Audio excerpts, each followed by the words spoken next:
Hello, hello, hello, hello! Doc Brian is here for our menu for today. Tinolang manok. Sinangkot siya sa bawang luya. And, ayan. Nilagyan din niya ng salt and pepper. Woo! At ang ibang mga ingredients, malunggay ba to? Dahon ng malunggay, dahon ng sile, sayote, hi, completus ricados, yaya cook, pasok! Pagka sinangkot siya, nilagyan na ni Yaya Cook ng sabaw. Siyempre, tubig. Woo! Yan. Tapos, ayan nating kumulo. Boil. Ayan.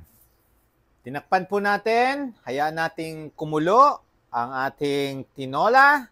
Bago natin ilagay yung, siyempre, itong mga dahon na to, mga gulay, madali kasi maluto. Kaya, pagkakulo, saka lang natin itatambog. Okay? Mahalaga po mga yan. Isa sa mga nagpapaganda rin ng kutis, mga yan, gulay. Yan. Okay? Sayote, dahon ng sili, dahon ng malunggay. Nutritious din yan sa mga vitamins. Okay? And, napakasimple lang. Kayang-kaya nyo po yung lutuin. Okay? Nutrient dense. Alam nyo, ang problem lang, sa totoo lang, iniisip nyo, wala tayong panahon magluto. Meron. Kung gusto nyo maging healthy, gagawin nyo yan. Kasi ang nakasanayan natin ngayon, no? Generation ngayon. Delivery or drive-thru na lang tayo. So, very busy tayo, pero if you want to be healthy, balik po tayo sa sinauna nating mga ninuno na naranasan ko yan.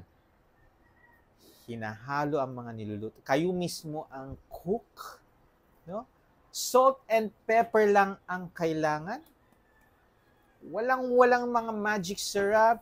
Walang yung mga additives. Please. If you want to be healthy, go back to basic. Basic na basic. Salt, pepper, panlasa na yan. Masarap. Ibalik natin yung masarap na panlasa natin. Ingat po kayo. God bless. Bye-bye.